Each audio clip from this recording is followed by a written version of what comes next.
If you like storytime vibes, hit subscribe and let's dive in together. For weeks, I had been noticing small cracks in the life Laya and I shared.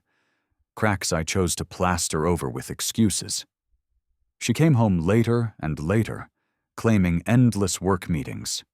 Her laughter, once bubbling and uncontrollable when we lay on the couch watching dumb TV shows, had become rare, replaced with distracted nods and the glow of her phone screen in her lap.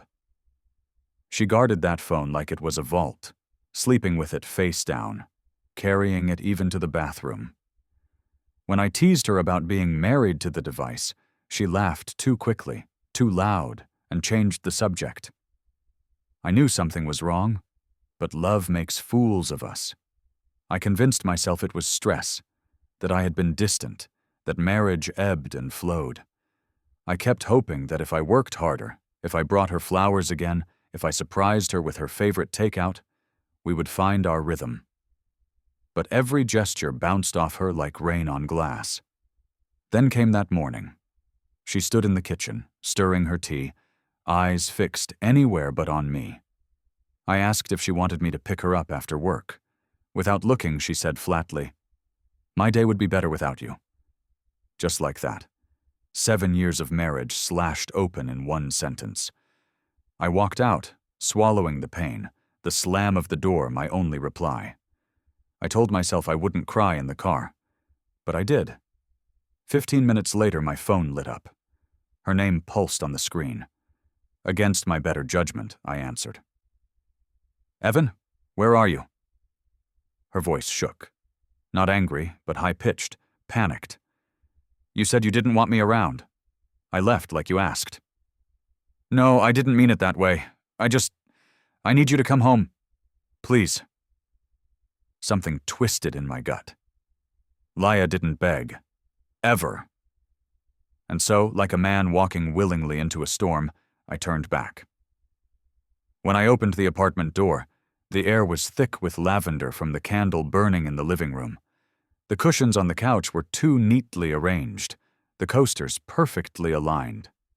It felt staged, as if the apartment had been scrubbed of any life in a rush.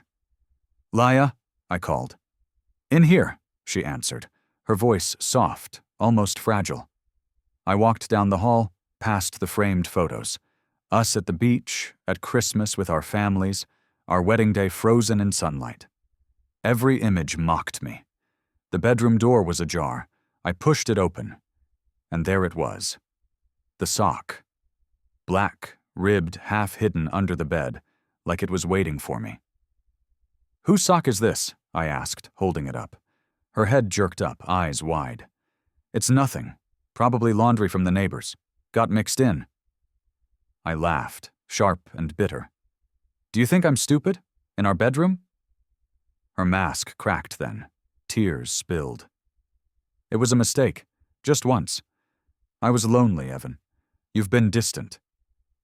"Don't you dare blame me," I snapped.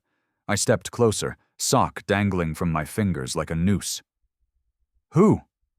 She shook her head violently. "It doesn't matter. He means nothing." I grabbed her phone from the nightstand. "Unlock it." "Evan, please." "Now."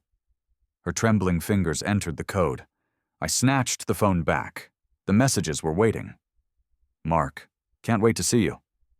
"Mark, miss you already." "Mark, he's gone. Come over." The proof blazed at me, undeniable. The phone slipped from my hand. "I'm done," I said quietly. "For good this time." She collapsed at my feet, clutching my legs, sobbing. "No, Evan, please, it was nothing. We can fix this. I love you." I shook her off. "Love doesn't hide socks under the bed." Her cries echoed as I walked out, past the smiling photos, past the scent of lavender, past every lie. The door slammed behind me. Final. When the door slammed behind me, I thought it was over. I thought I'd cut the cord clean, that I'd never hear from Laya again except through lawyers. But betrayal doesn't end neatly. It bleeds. 2 days later, the messages began. Long paragraphs, apologies written in a frenzy. She wrote that she was scared, that she didn't want to lose me, that Mark meant nothing. Then came the shorter ones. Please answer just one call, please. I didn't reply. My silence became my shield. By the end of the week, she showed up at my office. My co-workers watched as she stood in the lobby, eyes swollen, clutching a coffee cup like it was a peace offering. I refused to meet her eyes. I walked past, straight into the elevator. She called after me, her voice breaking. "Evan, we can fix this." The doors shut before I could be tempted to turn back. The divorce process began, and with it, her desperation sharpened. She tried bargaining. She offered to sign over the apartment to let me keep everything if I'd just give us another chance. But I'd already learned the most painful truth. Once trust is shattered, love can't survive. One night, near midnight, my phone rang. Her number. Against my better judgment, I answered. "Evan," she whispered, voice raw, "I made a mistake. He doesn't love me. He's gone. I only want you." I closed my eyes. Her sobs filled the line. For a moment, I almost pictured the girl I married, the one who used to dance barefoot in our kitchen, who sang off-key but with joy. But then I remembered the sock, the texts, the way she looked at me and lied straight-faced. "You didn't just make a mistake, Laya," I said quietly. "You made a choice. And so did I. I'm choosing to walk away." Then I hung up. The months that followed were not easy. Nights were long, the apartment quiet. I missed the laughter, the smell of her perfume, even the arguments. Loneliness is cruel. It whispers that maybe betrayal is better than being alone. But each time doubt crept in, I reminded myself, love without respect is just a chain. Laya tried one last time, the day we signed the papers. Her hands shook as she slid the documents across the table. 7 years, Evan. You're really going to throw it all away? I met her eyes for the first time in weeks. "No," I said. "You threw it away. I'm just the one burying it." The pen scratched across the page, and just like that, our marriage was over. In the months after the divorce, I realized the story wasn't just about infidelity. It was about boundaries, self-worth, and the danger of clinging to what's already gone. People often say betrayal comes from nowhere, like lightning out of a clear sky. That's a lie we tell ourselves. The truth is, betrayal whispers long before it shouts. It lives in late nights unexplained, in eyes that refuse to meet yours, in words that slice instead of soothe. The greatest mistake I made wasn't trusting Laya, it was distrusting myself. My gut had screamed that something was wrong, and I silenced it out of fear. Fear of being alone, fear of starting over, fear that maybe I wasn't enough. That silence, that choice to ignore my own instincts, was the deepest betrayal of all.